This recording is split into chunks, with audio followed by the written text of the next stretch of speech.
जज साहब, अगर आज सच सामने नहीं आया तो एक माँ को बेगुनाह और एक दादी को अपराधी बना दिया जाएगा। कोर्ट में बैठे हर इंसान की नज़र उसी बुजुर्ग महिला पर टिक गई। वह महिला थी शोभा। 65 साल की उम्र, सफ़ेद होते बाल, आंखों में थकान, लेकिन चेहरे पर एक अजीब सा साहस। और उसके सामने खड़ी थी उसकी अपनी बेटी रीमा। आज वही बेटी अपनी माँ पर आरोप लगा रही थी कि मेरी माँ ने मेरे बच्चों को मुझसे चुरा लिया। ये सुनकर कोर्ट में बैठे लोग आपस में फुसफुसाने लगे। किसी को समझ नहीं आ रहा था कि आखिर ऐसी नौबत आई कैसे। दिल्ली की फैमिली कोर्ट का वह कमरा उस दिन असामान्य रूप से भरा हुआ था। कुछ लोग क्यूरियोसिटी में आए थे, कुछ लोग केस से जुड़े थे, और कुछ लोग सिर्फ इसलिए आए थे क्योंकि उन्हें सुनने में आया था कि एक माँ अपनी ही माँ को कोर्ट में घसीट लाई है। जज की कुर्सी पर बैठे थे न्यायमूर्ति अरुण मेहरा, सख्त लेकिन न्यायप्रिय।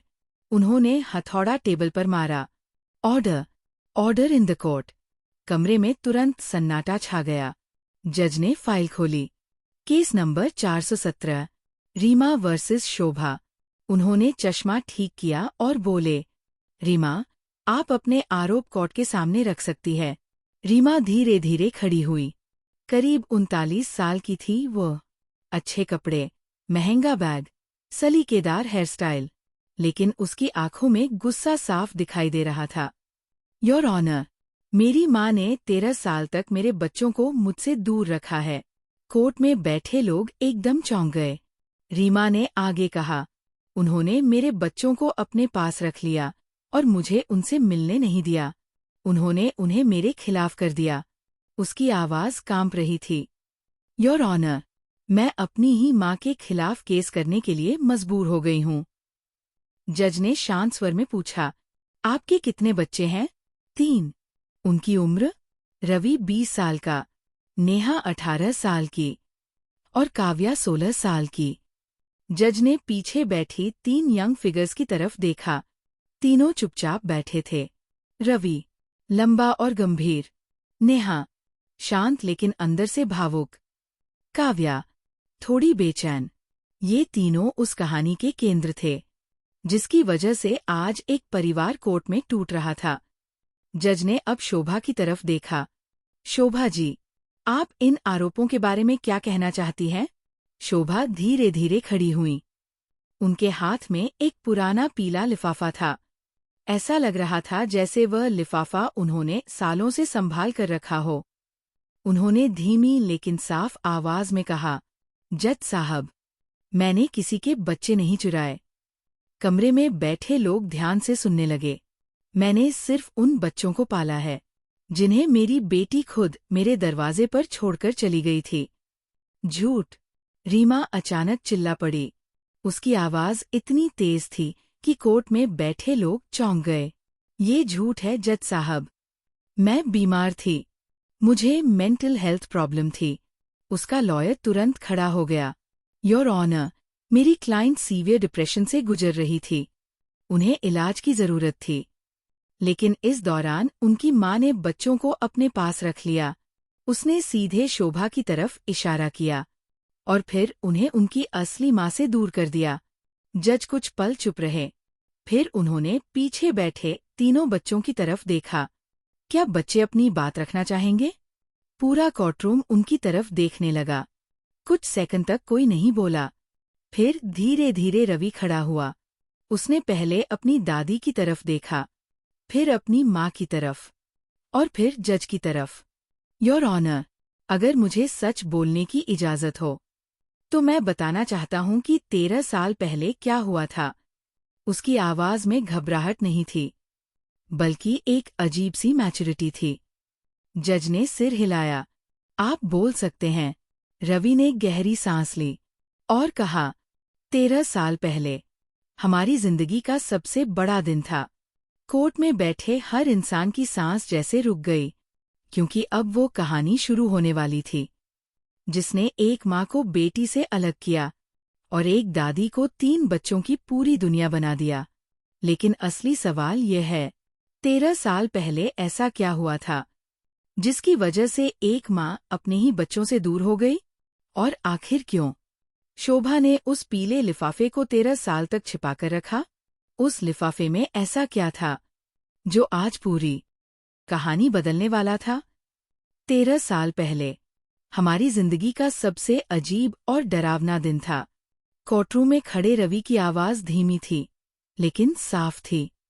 उसने एक पल अपनी माँ रीमा की तरफ देखा, फिर अपनी दादी शोभा की तरफ, और फिर जज की तरफ देखकर बोला, उस दिन हमें बिल्कुल भी समझ नहीं आया था कि हमारी जिंदगी हमेशा के लिए बदलने वाली है। 13 साल पहले दिल्ली के लाजपत नगर की एक पुरानी कॉलोनी में शोभा का छोटा सा घर था। 2 कमरे, एक छोटी रसोई और सामने एक संकरी गली। शोभा उस समय 52 साल की थी। पति मोहन के गुजर जाने के बाद वो अकेली ही रहती थी। सुबह मंदिर जाना, घर का काम करना और पड़ोसियों से थोड़ी बहुत बातें करना। उनकी जिंदगी बहुत साधारण थी। लेकिन उस दिन उनके दरवाजे पर हुई एक जोरदार दस्तक ने सब बदल दिया। दोपहर के करीब 2 बजे का समय था।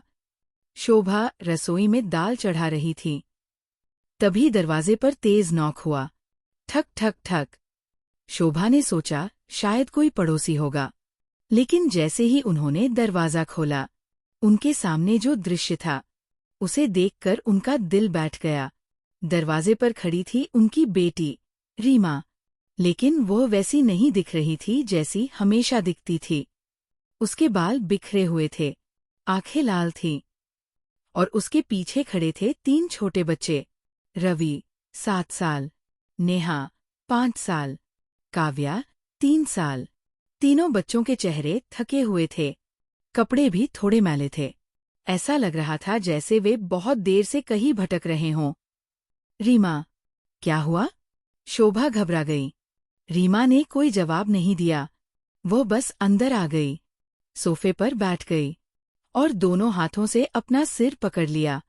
शोभा को समझ नहीं आ रहा था क्या हो रहा है। उन्होंने बच्चों को अंदर बैठाया, पानी दिया, फिर धीरे से पूछा, रीमा, सब ठीक तो है? कुछ सेकंड तक रीमा चुप रही। फिर उसने धीमी आवाज में कहा, माँ, मुझे आपकी मदद चाहिए। शोभा तुरंत उसके पास बैठ गई। क्या हुआ बेटा? रीमा की आंखों से आंसू निकलने लगे।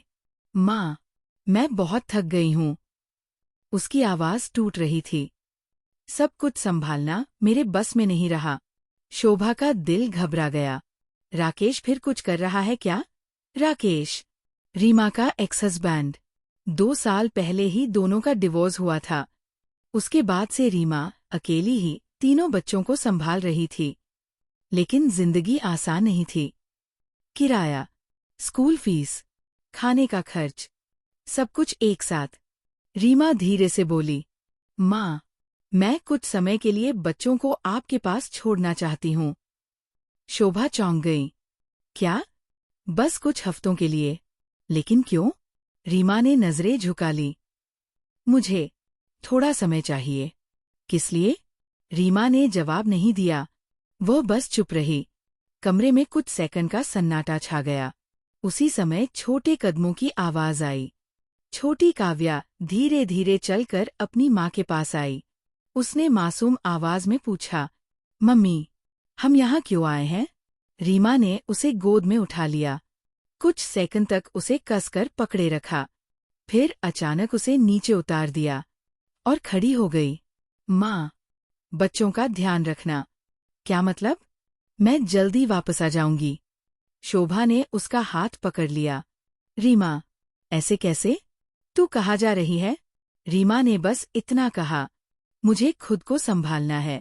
और फिर वह दरवाजे की तरफ बढ़ गई। रवि को अचानक डर लगा। वह दौड़कर दरवाजे तक आया। मम्मी, आप कहाँ जा रही हो? नेहा भी रोने लगी। मम्मी, हमें भी साथ ले चलो। काव्या कुछ समझ नहीं पा रही थी। वह बस दरवाजे पर खड़ी होकर देख रही थी। रीमा ने एक पल पीछे मुड़कर देखा। उसकी आंखों में आंसू थे, लेकिन उसने कुछ नहीं कहा। वह बस बाहर चली गई और गली के मोड़ पर गायब हो गई। उस दिन पहली बार रवि ने अपनी दादी को रोते हुए देखा। शोभा दरवाजे पर खड़ी बहुत देर तक गली की तरफ देखती रहीं। शायद उन्हें उम्मीद थी कि रीमा वापस आएगी, लेकिन वो नहीं आई। उस रात तीनों बच्चे दादी के कमरे में ही सोए, लेकिन कोई ठीक से सो नहीं पाया। रवि बार बार पूछ रहा था, दादी, मम्मी कब आएंगी? नेहा रो रही थी। काव्या आधी रात को उठकर दरवाजे की तरफ देखने लगी। शोभा के पास कोई जवाब नहीं था। उन्होंने बस इतना कहा, जल्दी आएंगी बेटा, लेकिन अंदर ही अंदर उन्हें डर लग रहा था, क्योंकि उन्हें अपनी बेटी की हालत देखकर समझ आ गया था, कुछ बहुत बड़ा गड़बड़ है। अगले दिन शोभा ने रीमा को फोन किया। फोन बंद था। उन्होंने दोबारा किया, फिर भी बंद। तीसरी बार किया, फिर भी बंद। दिन बीत गया, फिर 1 हफ्ता, फिर 1 महीना, लेकिन रीमा का कोई पता नहीं चला। धीरे धीरे शोभा को एक बात समझ आ गई, अब इन बच्चों की जिम्मेदारी पूरी तरह उनकी है। और उसी दिन एक 52 साल की बुजुर्ग महिला ने फैसला किया, मैं इन बच्चों को कभी टूटने नहीं दूंगी। लेकिन असली संघर्ष तो अब शुरू होने वाला था, क्योंकि 3 छोटे बच्चों को पालना एक बूढ़ी महिला के लिए आसान नहीं था। पैसे कम थे, सेहत भी साथ नहीं दे रही थी, और ऊपर से एक सवाल हमेशा दिल में चुभता था, क्या रीमा कभी वापस आएगी? या वह सच में अपनी ही जिंदगी से अपने ही बच्चों को मिटा चुकी थी? कोर्टरूम में कुछ पल के लिए सन्नाटा छा गया था। सबकी नजरें रवि पर थीं। उसने धीरे से पानी पिया और फिर बोलना शुरू किया, योर ऑनर, जब मम्मी उस दिन चली गई थी, तब हमें बिल्कुल समझ नहीं आया था कि आगे क्या होने वाला है। उसने अपनी दादी शोभा की तरफ देखा। उनकी आंखें नीचे झुकी हुई थीं। लेकिन उस दिन के बाद हमारी दादी ही हमारी पूरी दुनिया बन गई। 13 साल पहले शोभा के लिए जिंदगी अचानक बहुत कठिन हो गई थी। 3 छोटे बच्चे और खुद की उम्र 52 साल। शरीर भी अब पहले जैसा मजबूत नहीं रहा था, लेकिन बच्चों की आंखों में जो डर था, उसे देखकर शोभा ने उसी रात फैसला कर लिया था, अब ये बच्चे मेरी जिम्मेदारी है। अगले दिन सुबह शोभा बहुत जल्दी उठ गई। पूरी रात उन्हें नींद नहीं आई थी।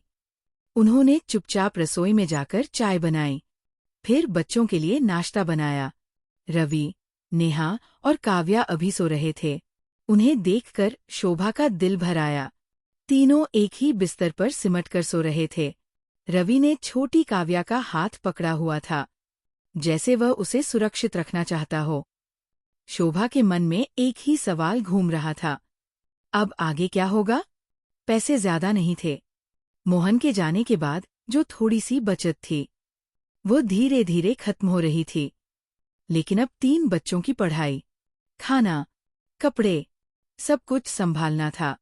उस दिन दोपहर में रवि फिर उनके पास आया। दादी, मम्मी कब आएंगी? शोभा कुछ पल चुप रही। फिर उन्होंने उसके सिर पर हाथ फेरा। जल्दी बेटा, मम्मी को थोड़ा काम है। रवि ने सिर हिलाया, लेकिन उसकी आंखों में विश्वास कम था। दिन धीरे धीरे बीतने लगे। 1 हफ्ता, फिर 1 महीना, फिर 3 महीने, लेकिन रीमा का कोई फोन नहीं आया, कोई खबर नहीं। अब शोभा को समझ आ गया था, उन्हें खुद ही सब संभालना होगा। उन्होंने अपने पुराने गहनों का डिब्बा निकाला। उसमें कुछ चूड़ियां थीं, एक सोने की चेन और उनकी शादी की अंगूठी। ये सब मोहन ने उन्हें शादी के समय दिया था। वो डिब्बा हाथ में लेकर बहुत देर तक बैठी रहीं। फिर धीरे से बोली, मोहन, अगर तुम होते तो शायद सब आसान होता। उनकी आंखों में आंसू आ गए, लेकिन अगले ही पल उन्होंने आंसू पोंछ दिए, क्योंकि अब रोने का समय नहीं था। अगले ही दिन शोभा ने अपने 2 गहने बेच दिए। उस पैसे से उन्होंने घर का खर्च चलाया, लेकिन वह जानती थी कि ये ज्यादा दिनों तक नहीं चलेगा। उन्हें कुछ काम करना होगा। उनके पड़ोस में रहने वाली सरला आंटी ने एक दिन कहा, शोभा, तुम्हारा खाना बहुत अच्छा होता है, क्यों ना तुम टिफिन सर्विस शुरू कर दो? शोभा पहले हिचकिचाई, मेरी उम्र हो गई है सरला। लेकिन सरला आंटी बोली, उम्र नहीं, हिम्मत मायने रखती है। यही बात शोभा के दिल में उतर गई। अगले ही हफ्ते शोभा ने घर से छोटी टिफिन सर्विस शुरू कर दी। सुबह 5 बजे उठती, सब्जी बनाती, रोटी बनाती, फिर टिफिन पैक करती। रवि स्कूल जाने से पहले उनकी मदद करता। नेहा टिफिन बॉक्स साफ करती और छोटी काव्या बस पास बैठकर देखती रहती। धीरे धीरे काम बढ़ने लगा। पास के ऑफिस में काम करने वाले लोग उनके टिफिन लेने लगे। कमाई बहुत ज्यादा नहीं थी, लेकिन घर चलाने के लिए काफी थी। समय बीतता गया। रवि बड़ा हो रहा था। वह पढ़ाई में बहुत तेज था। एक दिन स्कूल से आकर उसने कहा, दादी, मैं बड़ा होकर आपको बहुत आराम दूंगा। शोभा मुस्कुरा दी, बस अच्छा इंसान बनना बेटा। नेहा को डांस बहुत पसंद था। स्कूल के हर फंक्शन में वह भाग लेती। लेकिन एक दिन वो उदास होकर घर आई। दादी, डांस क्लास की फीस देनी होगी। शोभा ने तुरंत कहा, तू जरूर जाएगी। उस रात शोभा ने एक और पुरानी चूड़ी बेच दी। लेकिन नेहा की डांस क्लास बंद नहीं होने दी। छोटी काव्या सबसे ज्यादा दादी के करीब थी। वो हर समय उनके पीछे पीछे घूमती। दादी, आप थकती नहीं हो? एक दिन उसने पूछा। शोभा हंस दी, तुम लोग साथ हो ना, तो थकान भी भाग जाती है। इन 13 सालों में रीमा का कोई फोन नहीं आया, न कोई चिट्ठी, न कोई खबर। लेकिन शोभा ने बच्चों के सामने कभी उसकी बुराई नहीं की। वह हमेशा कहती, तुम्हारी मम्मी एक दिन जरूर आएंगी। रवि कभी कभी खिड़की से बाहर देखता रहता। शायद उसे उम्मीद थी कि एक दिन उसकी माँ गली के मोड़ से वापस आएगी। लेकिन वो दिन कभी नहीं आया। समय बीतते बीतते तीनों बच्चे बड़े हो गए। रवि कॉलेज में पहुंच गया।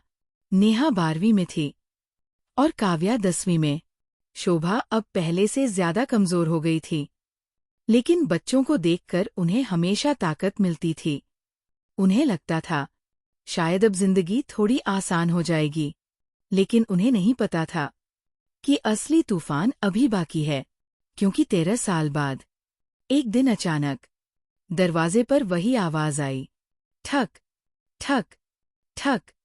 और जब शोभा ने दरवाजा खोला तो सामने खड़ी थी रीमा, वही बेटी जो 13 साल पहले अपने बच्चों को छोड़कर चली गई थी। लेकिन इस बार वह बच्चों को लेने नहीं, उन्हें वापस छीनने आई थी। कोर्टरूम में खड़े रवि ने गहरी सांस ली। कमरे में बैठे हर इंसान की नजर उसी पर थी। उसने धीरे से कहा, योर ऑनर, 13 साल तक हमारी जिंदगी शांत थी। हमने कभी नहीं सोचा था कि एक दिन सब कुछ अचानक बदल जाएगा। उसने अपनी दादी शोभा की तरफ देखा। लेकिन एक दिन वो वापस आ गई। ये बात करीब 1 साल पहले की है। उस दिन शाम का समय था। शोभा रसोई में खाना बना रही थी। नेहा अपने कमरे में पढ़ाई कर रही थी। काव्या मोबाइल पर कुछ देख रही थी। और रवि कॉलेज से अभी अभी घर लौटा था। सब कुछ बिल्कुल सामान्य था। तभी दरवाजे पर अचानक तेज दस्तक हुई। ठक ठक ठक। काव्या दौड़कर दरवाजे तक गई। मैं खोलती हूँ दादी। लेकिन जैसे ही उसने दरवाजा खोला, वह कुछ सेकंड तक वही खड़ी रह गई। उसके चेहरे पर हैरानी साफ दिखाई दे रही थी। दादी, उसने धीरे से कहा, कोई आया है। शोभा बाहर आई और जैसे ही उन्होंने दरवाजे की तरफ देखा, उनके कदम वही रुक गए, क्योंकि सामने खड़ी थी रीमा। 13 साल बाद उसका चेहरा पहले से ज्यादा परिपक्व लग रहा था। कपड़े महंगे थे और उसके पीछे एक आदमी खड़ा था, शायद उसका नया पति। कुछ सेकंड तक कोई कुछ नहीं बोला। कुछ देर बाद सब लोग घर के अंदर बैठे। कमरे में अजीब सा सन्नाटा था। 13 साल का फासला कुछ ही मिनटों में पाटना आसान नहीं था। आखिरकार रीमा ने बात शुरू की। माँ, मैं बच्चों को अपने साथ ले जाने आई हूँ। कमरे में जैसे बिजली गिर गई। नेहा चौंक गई। क्या? काव्या ने दादी का हाथ पकड़ लिया। रवि की आंखें सख्त हो गईं। शोभा ने धीरे से पूछा, अब क्यों? रीमा ने जवाब दिया, क्योंकि अब मैं उन्हें अच्छी जिंदगी दे सकती हूँ। उसके साथ खड़ा आदमी बोला, हम मुंबई में रहते हैं, हमारा बड़ा घर है, अच्छी इनकम है, बच्चों का फ्यूचर वहाँ बेहतर होगा। रवि धीरे से हंसा, लेकिन वो हंसी दर्द से भरी थी। फ्यूचर? उसने कहा, हमारा पास्ट किसके साथ था, वह भी याद है आपको? कमरे में सन्नाटा छा गया। रीमा की आंखें झुक गईं, लेकिन उसने फिर भी कहा, मैं उनकी माँ हूँ। कुछ दिनों बाद शोभा के घर कोर्ट नोटिस आया। रीमा ने कस्टडी केस फाइल कर दिया था। अब फैसला अदालत में होना था। कोर्टरूम में वापस रवि की बात खत्म हुई। अब नेहा खड़ी हुई। उसकी आवाज हल्की कांप रही थी। योर ऑनर, जब हम छोटे थे, हमें हर रात लगता था कि मम्मी वापस आएंगी। उसकी आंखों से आंसू बहने लगे, लेकिन 13 साल तक वो नहीं आई। काव्या भी खड़ी हो गई। अगर दादी नहीं होती, तो शायद हम तीनों आज यहाँ खड़े भी नहीं होते। कोर्टरूम में कई लोगों की आंखें नम हो गईं। अब जज ने शोभा की तरफ देखा। शोभा जी, क्या आप कुछ कहना चाहेंगी? शोभा धीरे धीरे खड़ी हुई। उनके हाथ में वही पुराना पीला लिफाफा था। उन्होंने उसे धीरे से खोला और एक कागज बाहर निकाला। जज साहब, मैंने ये कागज 13 साल से संभाल कर रखा है। उन्होंने वह कागज जज को दे दिया। जज ने उसे पढ़ा और कुछ सेकंड के लिए पूरा कोर्टरूम शांत हो गया, क्योंकि उस कागज पर लिखा था, मैं रीमा अपनी मर्जी से अपने तीनों बच्चों की जिम्मेदारी अपनी माँ शोभा को सौंपती हूँ। नीचे रीमा के हस्ताक्षर थे। रीमा की आंखें फैल गईं। उसे शायद उम्मीद नहीं थी कि ये कागज अभी भी मौजूद होगा। जज ने गहरी सांस ली, फिर बोले, 13 साल तक इन बच्चों की परवरिश शोभा जी ने की है। कानून और नैतिकता दोनों यही कहते हैं कि बच्चों की भलाई सबसे जरूरी है। उन्होंने फैसला सुनाया। इस कोर्ट के अनुसार तीनों बच्चों की लीगल गार्डियन शोभा ही रहेंगी। अगले ही पल रवि, नेहा और काव्या दौड़कर अपनी दादी से लिपट गए। शोभा की आंखों से आंसू बह रहे थे, लेकिन इस बार उन आंसुओं में दर्द नहीं, सुकून था। उस दिन कोर्ट में बैठे हर इंसान ने एक बात समझी, माँ वो नहीं जो सिर्फ जन्म दे, माँ वह है जो हर मुश्किल में साथ खड़ी रहे। कभी कभी भगवान रिश्ते खून से नहीं, कर्म से बनाते हैं। तो दोस्तों, मेरी ये कहानी आपको कैसी लगी? कहानी सुनते सुनते आपके मन में कौन सा पल सबसे ज्यादा छू गया? दादी शोभा का संघर्ष, या वह पल जब बच्चों ने कोर्ट में अपनी सच्चाई बताई? मुझे जरूर बताइएगा। और हाँ, आप ये कहानी किस शहर से सुन रहे हैं, ये भी कमेंट में लिखना मत भूलिए। मुझे सच में बहुत अच्छा लगता है जब अलग अलग शहरों से आप सबकी प्यारी प्यारी बातें पढ़ने को मिलती हैं। अगर आपको ऐसी दिल छू लेने वाली पारिवारिक कहानियां सुनना पसंद है, तो आप सुपर थैंक्स भेजकर भी इस चैनल को सपोर्ट कर सकते हैं। आपका छोटा सा सपोर्ट मुझे और भी नई नई कहानियां आपके लिए लाने की हिम्मत देता है। आप सबके प्यार और सपोर्ट के लिए दिल से बहुत बहुत धन्यवाद। मैं आपके कमेंट्स पढ़ने का बेसब्री से इंतजार करूंगी। अब स्क्रीन पर आपको 2 नई लाइफ स्टोरीज दिखाई देंगी। मैं आपको सच में रिकमेंड करूंगी कि उन्हें भी जरूर सुनिए। मेरे चैनल पर ऐसी और भी बहुत सारी कहानियां आपका इंतजार कर रही हैं। अगर अभी तक आपने चैनल सब्सक्राइब नहीं किया है, तो जरूर कर लीजिए। हम अगली दिल छू लेने वाली लाइफ स्टोरी में फिर मिलेंगे। तब तक के लिए प्यार और सम्मान के साथ आपकी फ्रेंड मानवी।